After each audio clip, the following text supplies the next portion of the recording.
1% of the stories and made that 99% of the focus.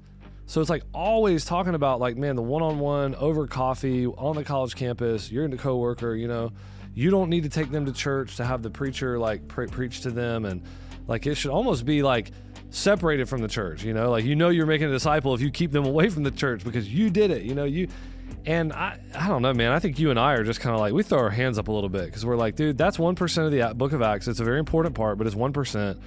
We shouldn't talk about it 99% of the time. We should realize that probably the same way the Spirit moved in the book of Acts is going to be now. This is Breaking Barriers, where we help pastors and churches grow so that they can go.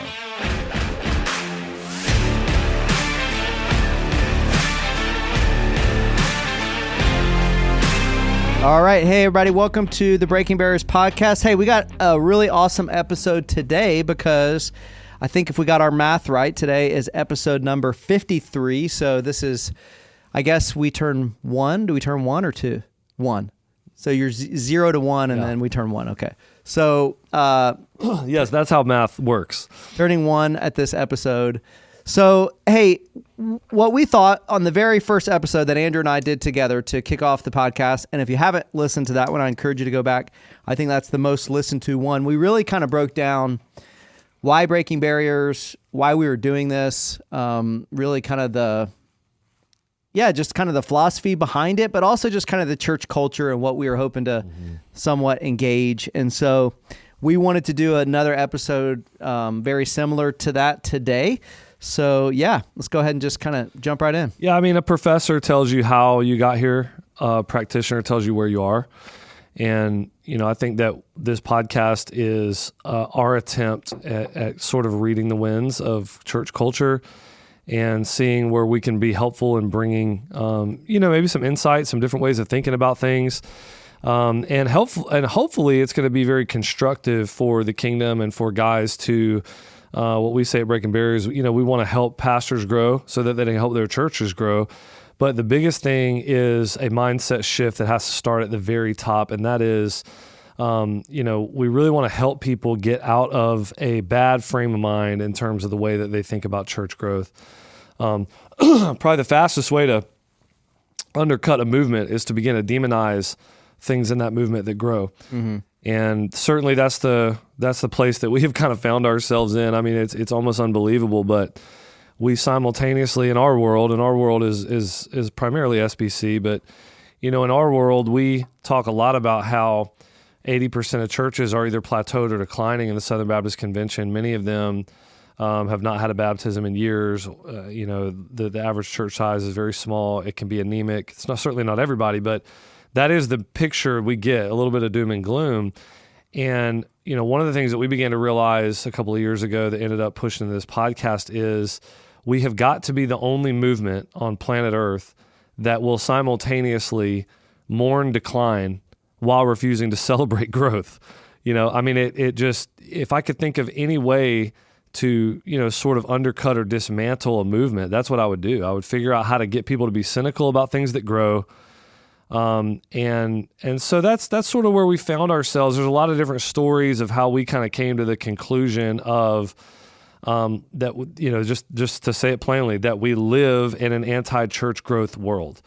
That, you know, people don't say it like that, certainly not, you know, what they're going to say, but the vibe is, that if you're concerned with goals, if you're concerned with numerical growth, if you want to see things like websites and money, grow and you want things to be up and to the right, that you are unspiritual and are probably not quote unquote discipling people, however people want to define what that is. It's not a discipleship's not a Bible word. So we're kind of, you know, we're getting to define it however we want to. So anyway, I think that's sort of where we found ourselves a little bit in a culture like that. And for me, that's not, you know, reading a culture being wrong is not a reason enough for me to want to be like a prophet to stand up and maybe try to say something about it. But when I begin to see how bad I think it hurts churches, I think it hurts pastors. I think that bad thinking around this stuff way up top will end up permeating everything they do.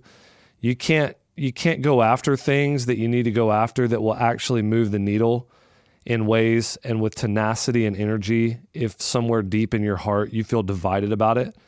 Some of the best stories I think we've had, Bob, maybe we can even start with a story or just you can tell the general principle. But I mean, how many guys have we heard from over the last, even before the podcast, maybe over the last couple of years that, once they kind of took the red pill, so to speak, once they got free of some of this bad thinking, everything changed for them. They really began to run after ministry in a way that was healthy.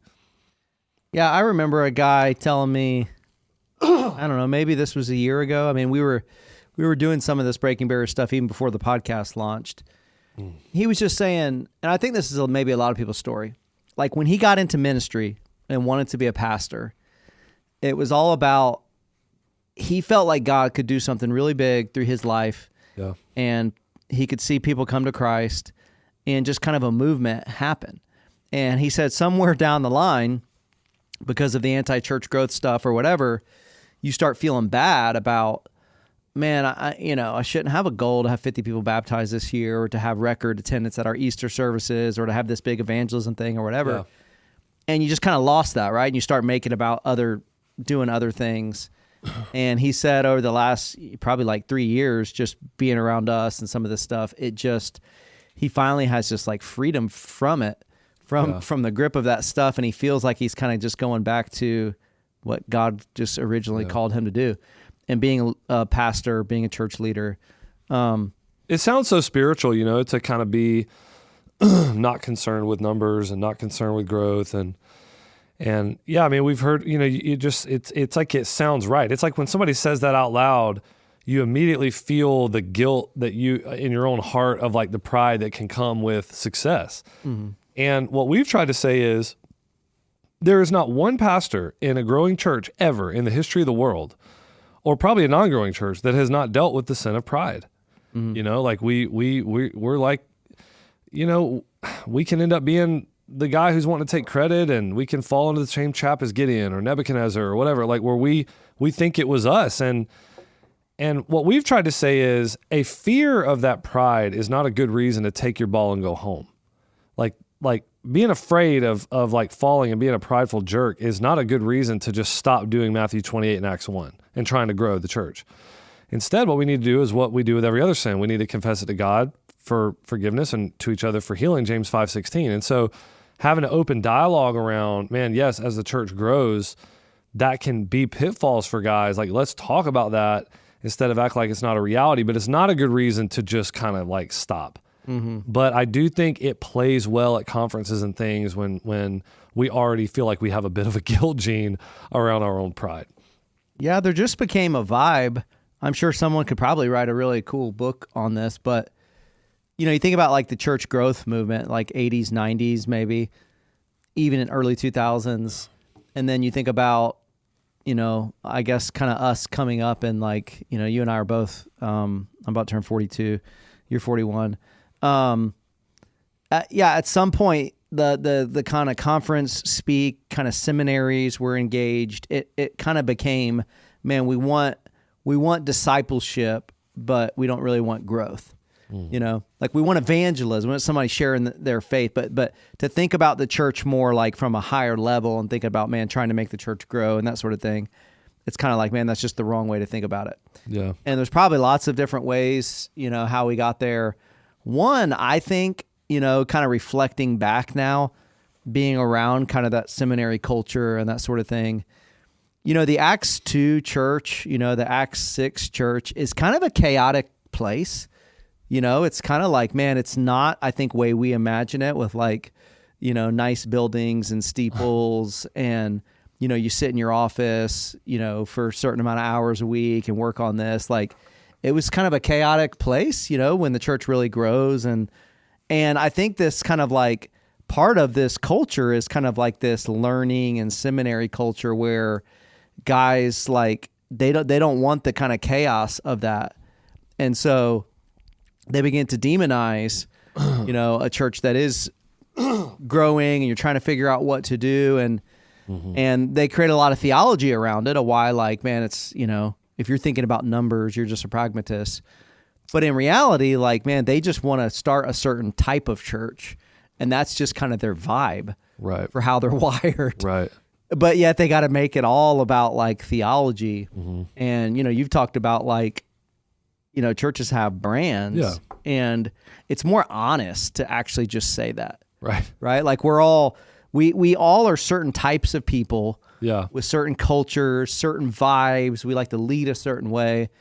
And that just kind of creates churches as brands. But over the last 20 years, people have wanted to make this big theology about it where, if your church is trying to grow, you're like doing something wrong. Yeah. And I think that what we've kind of seen and sort of made us want to speak, I guess, is this idea of growing churches end up being the going churches, So churches, the tagline for our podcast and tagline for all things breaking barriers, churches can grow without going, but they can't go without growing. And that's just really true. Like when you look at churches that are reproducing, they're actually parenting other church plants, they're sending a lot of missionaries out.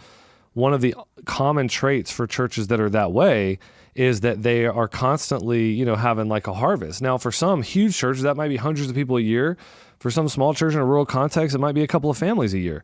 But there's something inherent in the drive of that church to want to be reaching out, to want to translate what they're doing for non-believers to be able to engage with it. It's the Andy Stanley, church, creating a church that unchurched people want to go to. And they're doing something that's bringing people in, and that in turn is enabling them to kind of restock, so to speak, as they're sending people out.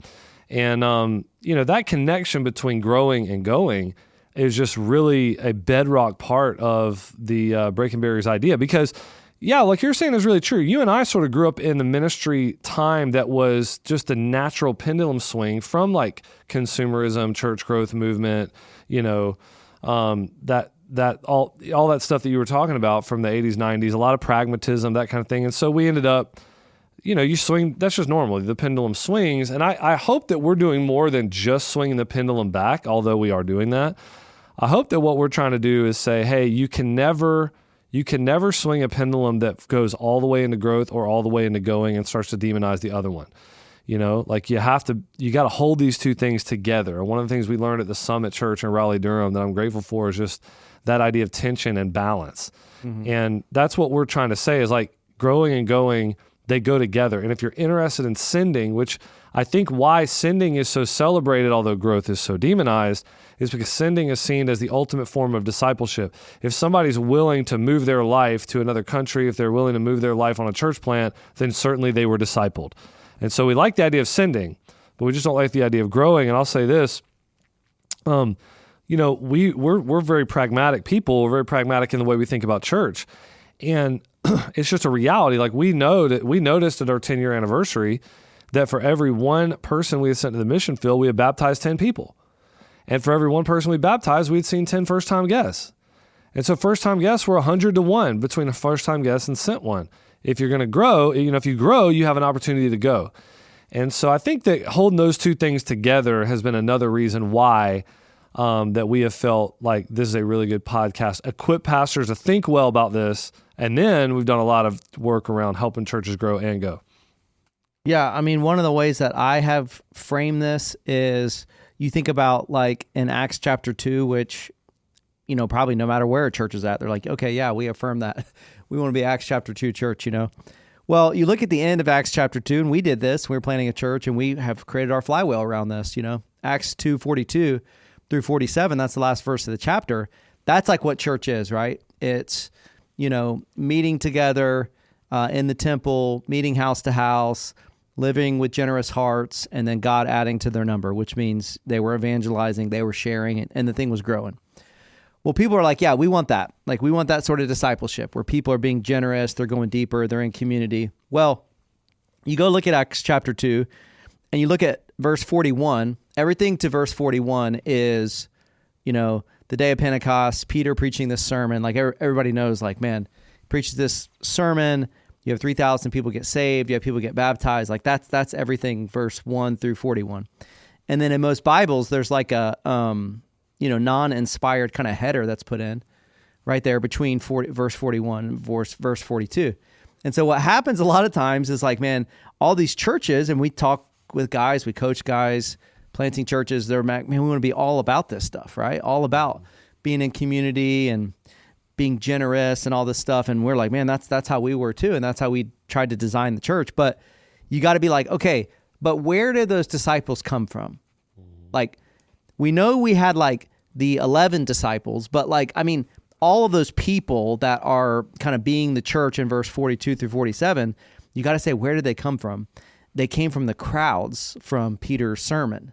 Right. And so that is our whole point. We're trying not to separate like, hey, the disciples that's going to make this huge impact and live on mission and do all this stuff, they come from the crowds. Mm-hmm. So we don't want to demonize the idea of first-time guests, big Easter services, big Christmas services, trying to reach new people. Many of those people are not mature. They're only coming to your church at Christmas, or they're only coming at Easter. We don't want to demonize them personally. Right. Like, the way you're going to get those disciples that are going super deep, it's from these crowds of people. Yep. Most of them don't know Jesus. And so the strategy for a lead pastor, the strategy for a church needs to be about all of it. Right. Right? Man, we got to be really good. We got to be real winsome sort of people to reach non-believers. And we got to be really good with systems and discipleship to grow those people.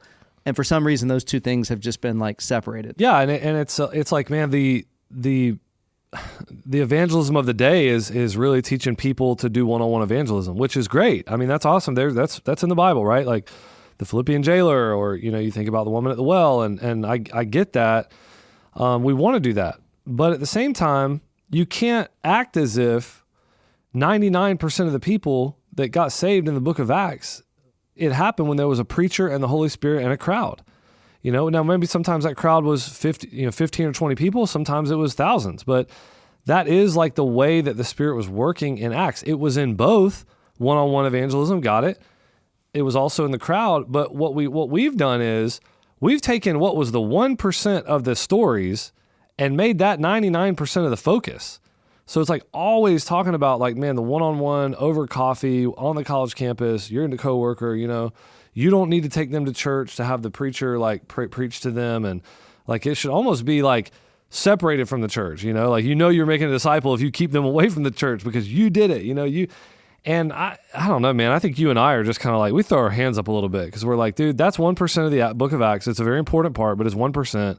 We shouldn't talk about it 99% of the time. We should realize that probably the same way the Spirit moved in the book of Acts is going to be now, which is most people get saved when there's somebody preaching and there's a crowd and there's the Spirit, you know? And we've just been, it's been funny how shocking it is when we say things like that, because people don't realize, I think, how much they've drunk from the streams of like the missional and the anti-growth and the one-on-one, you know, evangelism and discipleship. Doesn't mean discipleship. It means mentorship, one-on-one. That's what people think when they hear that word. I was at a thing where a guy was asking like, hey, could your church disciple somebody? You know, could the people in your church disciple somebody if the church didn't exist? Like they couldn't bring them to church. They couldn't come be part of the body. Could your people still go disciple someone? And I just thought, man, why don't you just ask if they could disciple somebody without the Bible too? Right. You know, because it's like, who has ever envisioned a world where that's supposed to happen? It does happen in a super pioneering context, but generally speaking, the idea of just like cutting the idea of preaching and community and all that away from the growth of a believer, I'm like, well, what else that's essential do we want to try to cut out?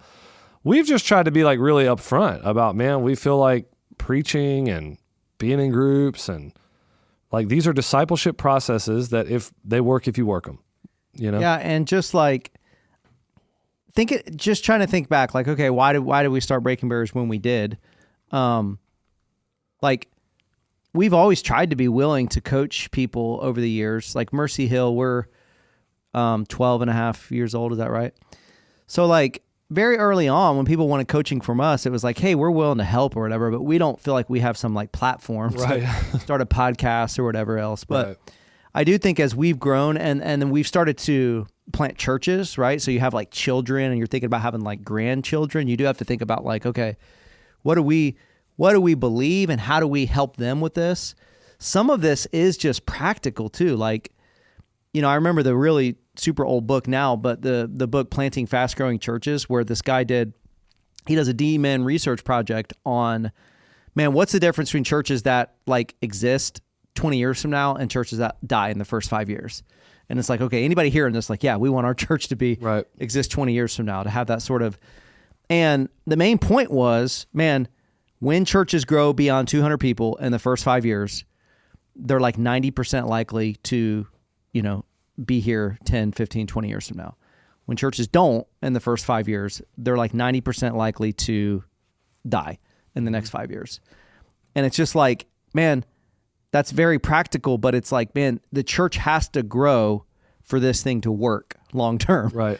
I mean, it's just as simple as that. It's like, man, if you're trying to be in vocational ministry and it's like, you need a building, right? I mean, you have a budget of what you're trying to do. You need people to serve. Like, it's just, you cannot, it's going back to the very beginning, what you say, like, man, we kind of are in a denomination that at times can just mourn all the churches that are dying in every single area. We're in the South. I mean, it's just like there's churches everywhere that are like every year dying. Yep. So it's like, man, that's horrible. That's so sad.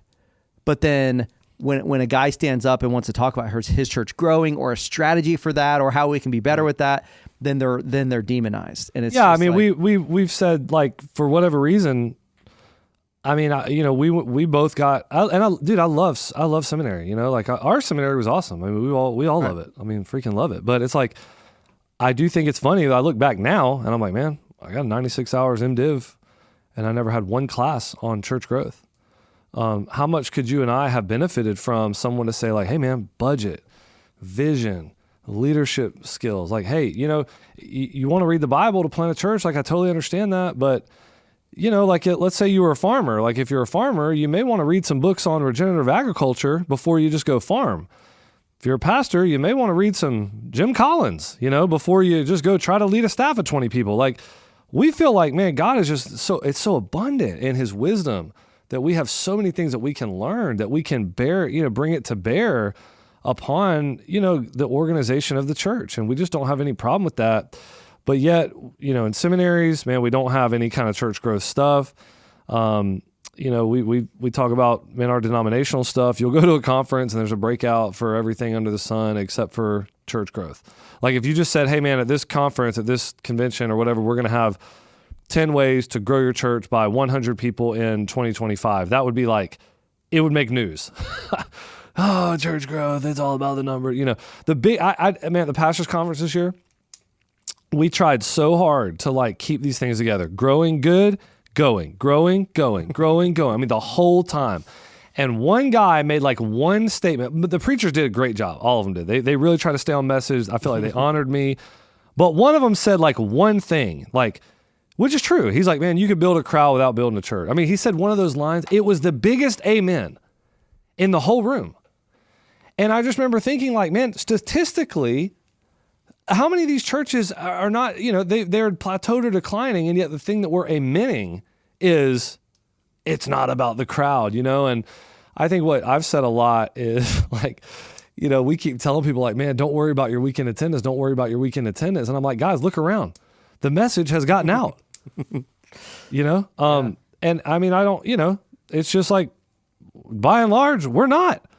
And the fruit is evident. I mean, it's like some of this stuff I think is bad thinking around it has produced what we're seeing in some of this decline. And I know people would argue about that. I mean, there's guys that would argue and they'd say, well, the heyday of this stuff was the 80s and 90s church growth and, and we're still declining. I mean, I totally understand that. But from what I see, I can't understand why people wouldn't try very hard to learn about ways, God-honoring ways that they can be consecrated pragmatics to get their churches kick-started again so that we can get to the ultimate goal, which is sending people all over the world. Yeah, because for you and I, like, we're not like business people that are like dressed up like pastors, Like, we both went to seminary. Yeah. I did a PhD. It's not like we have this like crazy strategic business background and we're like, man, let's go grow like a big church. Like, we're just totally on like the seminary ministry path. Mm-hmm. We just realized like very early on, like, man, as the church begins to grow, like, it's very important to think about these things in a way that's honoring to God. There's tons of principles in the Bible about vision, about leadership. So it's not like it's all even pragmatism. Like there's tons of amazing leadership stuff in the Bible. And I think we just realized, and one of the reasons that we're actually doing this podcast and breaking barriers is you have so many good guys that love God, that are trying their best as a pastor, that they went to seminary, they know the Greek, they know the Hebrew, they're good at exegesis, hermeneutics, church history, all the stuff. But like just having some principles around like, okay, we know what we're doing at Easter, right? Like preaching the gospel, like trying to invite people, but like, how do you go up a level strategically and say, okay, we have a staff, like we all got to be working towards the same goal. How do you go up one level strategically and say like, man, let's just do a good job over a 6-month period leading up to this, really planning for Easter. And the crazy thing that we've learned, and people want to be like, well, this is just like man-made or pragmatism or whatever. And I'm like, I just think God has blessed it. When guys think about this stuff better, and we have seen so many examples now, even through the Breaking Barriers cohort we're doing, when guys choose to think about this stuff better, sometimes they just see results like you just couldn't even believe some of the results that they see. Like, hey, we've been doing Christmas a certain way. We've been doing our fall launch when people come back after the summer and kids go back to school. Man, we put some more strategy around that fall launch, and now all of a sudden, man, we saw a dozen brand new families come to our church. Right. I mean, we've seen that around so many different issues, and that's ultimately why we're doing this. Yeah, I mean, I remember one of our guys in the cohort. One of our guys in the cohort said, we were doing big Easter plans, for example, and we just brought him the idea. We're like, hey man, in our church, we do our first college service of Easter weekend on like Tuesday before they all go home, and just do it on campus or whatever, and it was like, oh man, I never really thought. And then next thing you know, they do it like for Easter, they do an Easter service on like that Monday or Tuesday night. Hundreds of kids come, dozens of them get saved. It's just like is that people want to demonize that as being pragmatic because you don't have a verse in the Bible that tells you to do your college ministry early. And we've just been very much like, hey man, we're so over that. It's like every church in the world is pragmatic. You got websites, you got back end stuff that you do for giving. Like you do announcements, you organize things a certain way. We just want to be pragmatic in a way that actually helps people do it well, so we can grow. Yeah, we're trying to just like reframe some stuff. Because like you said, like I would say everybody's generally pragmatic in the same way, or they're pragmatic in some way, but some guys in sort of the anti-church growth stuff, they want to kind of like, they want to grab a Bible verse and put it on everything that they're doing instead of just saying, hey man, I heard Josh Howerton recently say this in a podcast. I thought it was really good. He's like, man, we have a Bible and we have a brain. I'm like, that's a good way to think about it, right? Right. But it's like you're trying to do what's in the Bible, but you also have a brain. Like, man, let's organize the thing the best that we can.